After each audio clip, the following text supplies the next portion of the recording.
Hello, my name is Jose Alvarado. I'm joined today by Barry White, and today we're going to go ahead and give you a general overview of our nervous system. So our nervous system essentially takes in external stimuli, integrates it through our central nervous system, then produces a motor output for a desired response.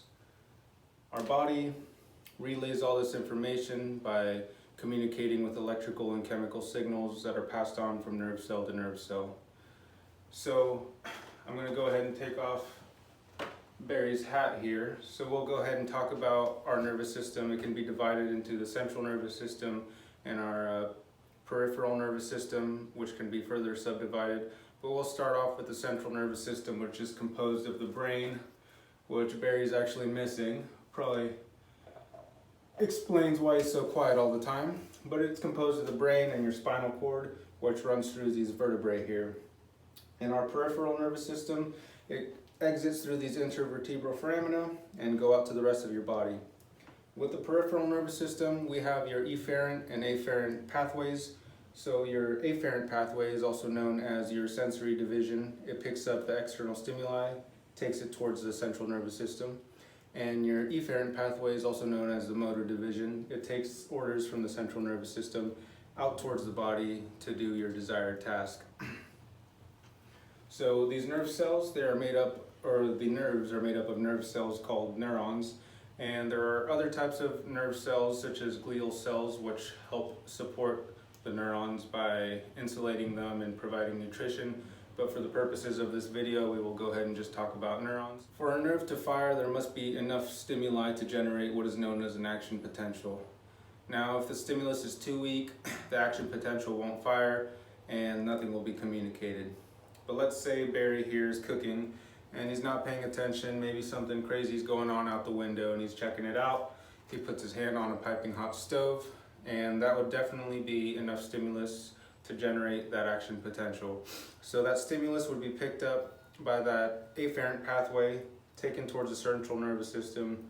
Then it'll be, the decision to get the hell out of there will be made, and it will be carried out through the efferent system, and then the action will take place. So the interesting thing about our neurons is that they can actually adapt over time. For example, with exercise, we could go ahead and increase the rate that our neurons, or that the action potentials fire, which will definitely increase our strength over time.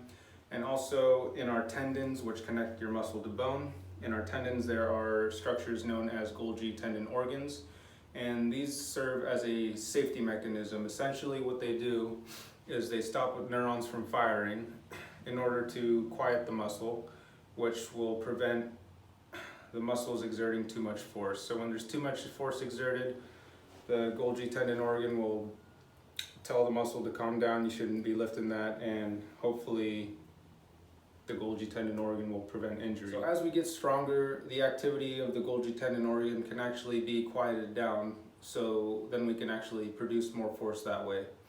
And with all that said, let's go ahead and take a closer look at what's happening inside the neuron. I will apologize at how crude this video is going to be. I recorded this whole tutorial, I guess you could call it, and found out that the voice wasn't recording, so I am just doing it like this to avoid more editing. So I will just go ahead and direct your attention here towards the neuron. I went ahead and drew a neuron here, and I went ahead and labeled these IPSPs, which are inhibitory postsynaptic potential, which by the name you could imagine that they serve to inhibit the activity of the neuron and thus not letting the neuron to actually fire. And over here we have the EPSPs, which are excitatory, which cause that membrane potential to shift into a more positive on the inside of the cell, which eventually will cause that neuron to fire. Now this area here, I went ahead and drew in the axon hillock, and it's also referred to as a trigger zone. So if enough stimuli go in through the dendrites here, that neuron will actually fire down towards the axon terminal, which is this area here, and eventually neurotransmitters may go to another neuron, or in this case a skeletal muscle cell. And just as a brief overview, these are the dendrites. This is the cell body or the soma. This is known as the axon, and these are the axon terminals here. And over here we have a graphical representation of a membrane potential. So usually our neurons are at about negative 70 millivolts as a membrane potential, meaning they are negative 70 millivolts more negative on the inside than the outside. And over here I went ahead and drew in that they are more positive on the outside than the inside of the cell. And this is as a result of more sodium ions being on the outside and more potassium being on the inside. Now this gradient is established by the sodium-potassium pump that uses ATP to actively transport most sodium inside the cell and have more potassium leave outside of the cell. It brings in 3 sodiums and only pumps out 2 potassiums. So we'll go over here to the membrane potential, and we are sitting here resting at about negative 70 millivolts. And if a stimulus is strong enough, let's say it's an excitatory, we bring in more positives and we slowly creep up and become less negative, and these little potentials are referred to as graded potentials, and through summation we can actually build upon each excitatory potential and we can reach this threshold here. So negative 55 is a threshold, and once that area is reached, the neuron will fire. That is an all or none reaction, so once we are at negative 55, it is all go. And here at the positive 40, that is the maximum we get to, at around positive 40.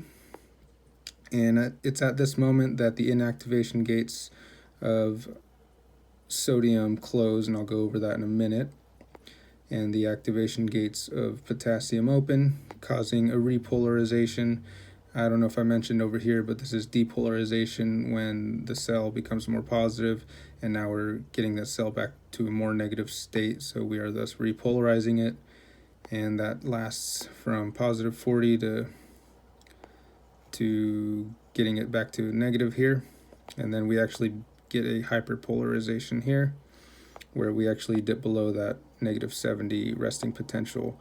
And once we reach threshold here, though, the inactivation gate on potassium closes, and then it slowly keeps going more negative because it takes a while to close, and then eventually it closes, and the sodium-potassium pump and leaky potassium and sodium channels eventually get us back to this resting membrane potential.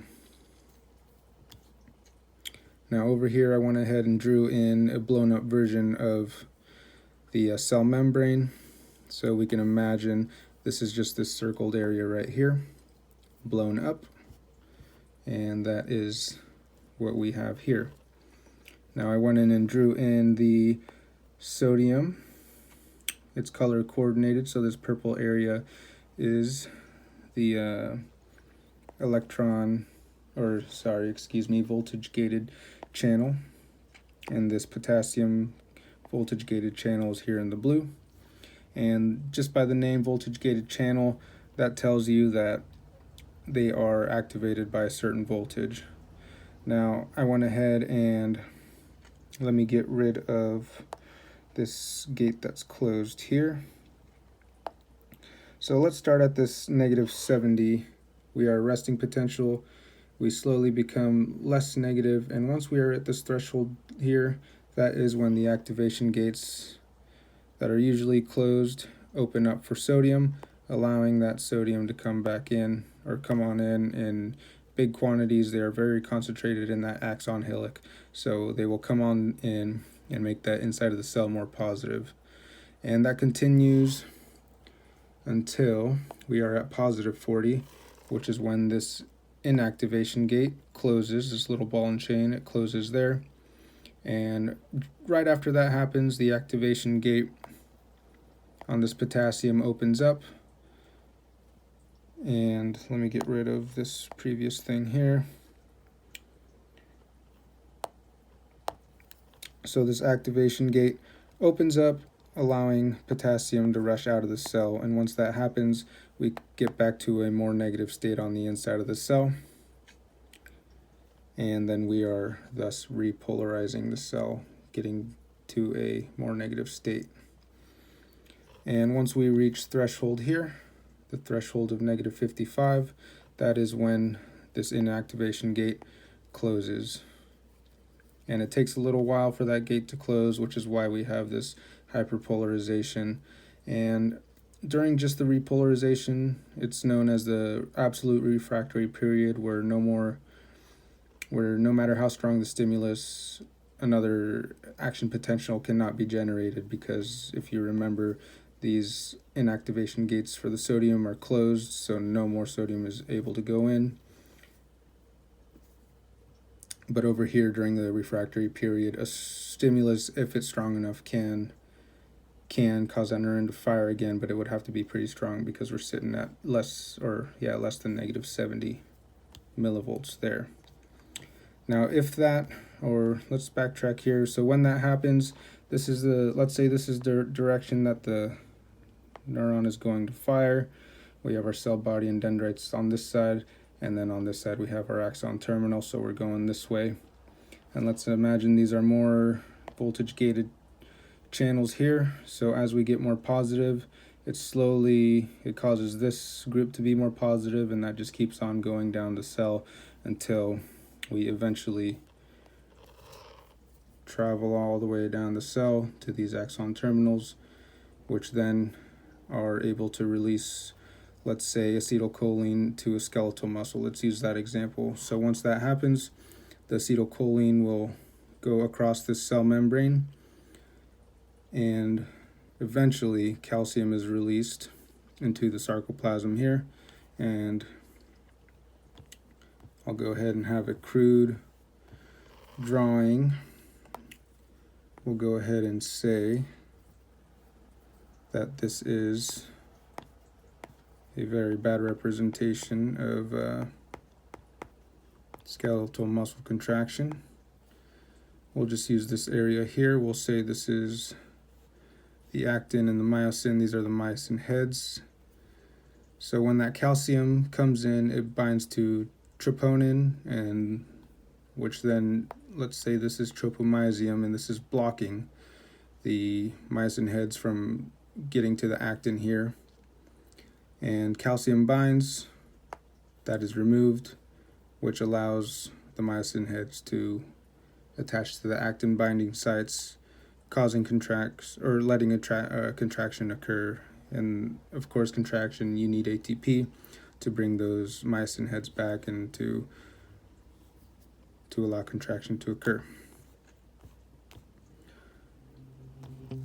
Well, again, I apologize for the messiness, but that is the extent of the video. Thank you very much for watching.